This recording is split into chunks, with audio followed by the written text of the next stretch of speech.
everyone, welcome back on my channel. Today we're gonna talk about America's Next Top Model.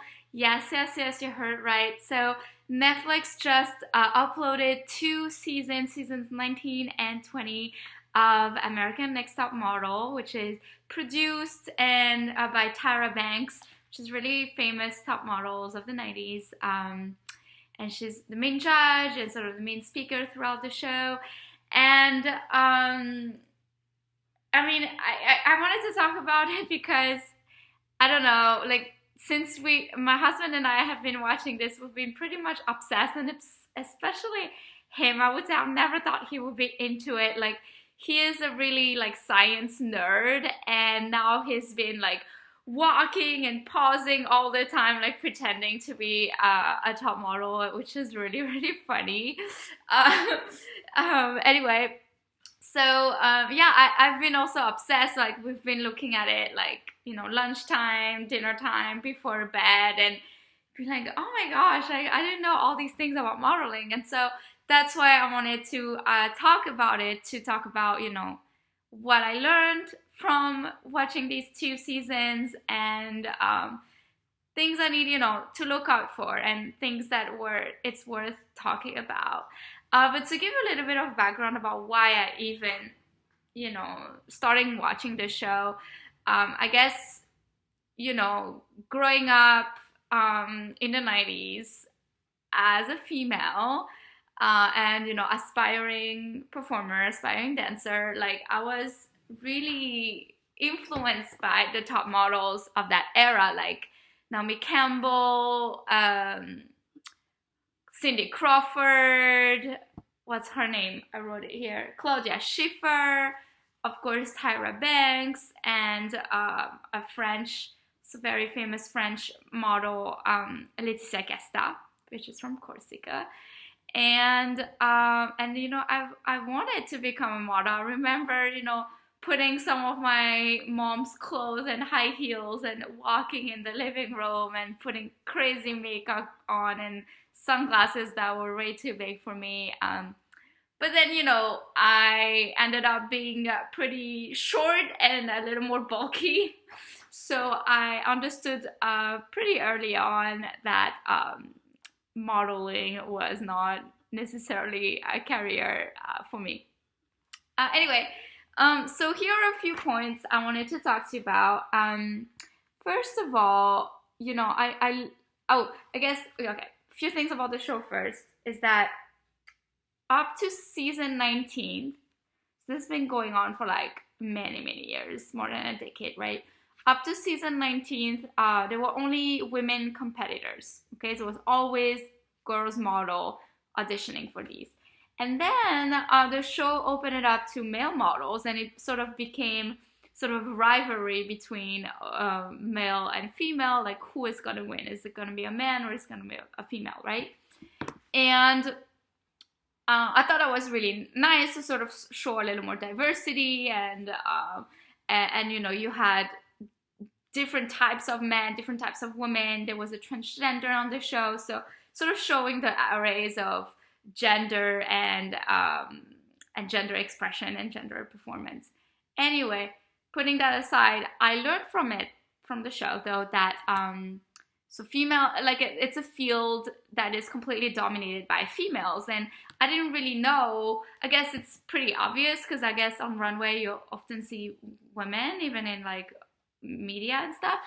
But when I see a poster with for clothing or perfume or whatever, I tend to check out the guys more than the girls. So I've never really paid attention to female models, but I've always paid attention to male models. I mean, I don't know. That's how I am, I guess.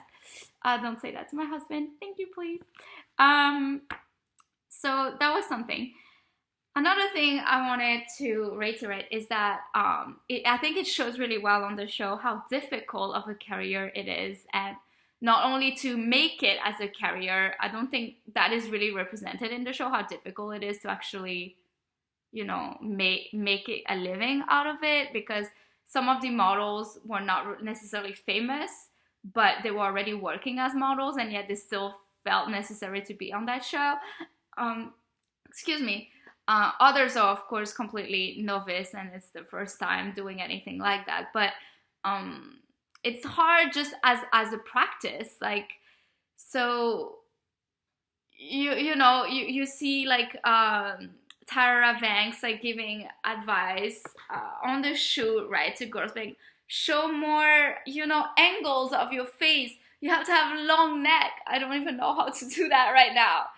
You have to work your angles. You have to know your face. You have to know your body, and then you have to smize. I don't know how to do that. Is my smize good? No, it's ridiculous. And then you have to tooch. Like tooch is like sort of curving of your and then hip. But then if you do that too much, your legs look short, and oh my goodness, like it seems super difficult. You have to find your light. Where's my light? I guess I have lights coming from every direction right now. I wouldn't know where to look.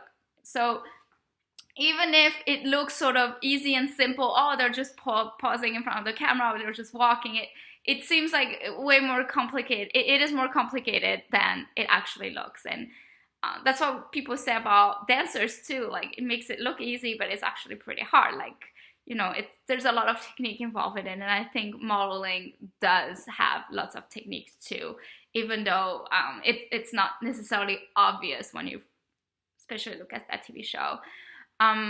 Also, going on a shoot like that, or going to, a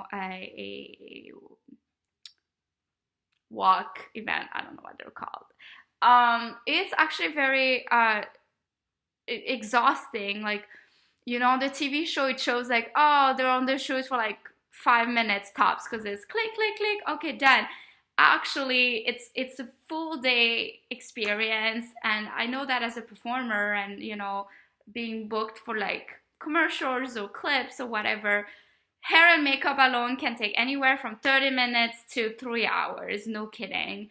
And then you have to try on some clothes, make sure they fit right, and then the shoot is actually way longer than it actually seems like as well. It takes the time to find that perfect quote-unquote picture, and there's a lot of things involved. You try different angles, you try different scenes, you add an accessory, you remove it, and etc., etc. So yeah, being on set is exhausting, and there's not much you can do while you're just waiting. And especially imagine earlier in the 90s, there was no like iPhones and all where you could be like chatting online or watching stuff online. Like, it was literally just you and you, like maybe reading a book or doing some Sudoku or something. So there is that. Also, sometimes models are asked to shoot or perform like in these crazy scenarios, right? I remember once I did a shoot voluntarily, totally voluntary, so I'm not complaining, but it was middle of December, Paris, France, freezing cold outside. You can imagine. It was probably like 1 degree Celsius outside. And I was in a bra and a hat. And that's pretty much it. And I was dancing and modeling at the same time. And your body does not respond really well when there's so much cold shock. So yeah, kudos to, some of these extreme situations that models are put on. Oh, good point. So, when Tyra coaches models and they're like, oh, you should do more this or this, and you need to work your angles, or you need to, she said something several times, like, you need to learn how to isolate part of your body. And when she said that, I thought, well, I think it would be beneficial for these models to take dance classes, really, because dance classes helps you understand your body and your body parts, and works on those isolations, balance, elongating your neck or opening your torso, whatever, like. And at some point, Tyra Banks does something like boom, boom, boom, boom, like sort of isolation, whatever. And I thought, oh, that's interesting. That looks like a little bit of like, popping or whatever. And feel like if you learn how to use your body, or you're more comfortable with it, there's more poses you can do. And of course, the more flexible you are too, the more flexed you can be on those shoots and do more crazy things, right? involving animals I saw on the show. There were lots of animals on season 19, especially. And yeah, I love animals, so I would have really enjoyed it, but some of the people really freaked out, and this is not really funny, y'all. If you're freaked out by something and being pushed to do it, can be very scary. Next. Oh yeah, something I realized is that being a model or supermodel, right? It's interesting how, weirdness, like what people think of being weird can actually take you a long way in modeling. Like, it's not necessarily super always tied to the typical standards of beauty. Yes, long legs, tallness matches sort of the standard of beauty, but sometimes your face, where you would think, oh, we like, I don't know, people with long hair or whatever feature is more in trend, actually sometimes clashing with that can work. So I thought that was really interesting. So maybe I should give it a shot, because my face is weird and my body too. So, not just kidding. I wouldn't go really far as a model. I don't think. Okay, next point before I end this is questioning sort of the realness of this TV show. Like, how much is really scripted, right? I mean, in season 19 and 20, they added the public voice. Like, the public could comment on social media, and there was one of the judges who would compile these scores and give like an average score, being like the audience score. Well, how did you do that? It's not very transparent, like how that calculation actually happened. And I find that, commenting and all is really subjective, and, it depends on if they receive incentives to comment or show videos. So yeah, I thought that part was really weird and not really well explained, and you could so much feel like they really played with that, because you can't really play with judge scores once it's set in stone, or your challenge score, but you can definitely play with that last like calculation of like the audience member score.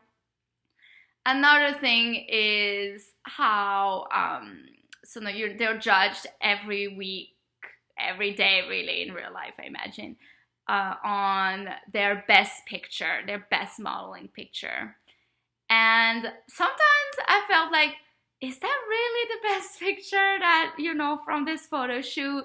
And I know some of the models seems to feel that way too. One of the models in the college edition actually said, oh, there was other picture was I was doing exactly what you're commenting on, but they didn't choose that picture as best picture. And not that I'm questioning or critiquing professional judgment.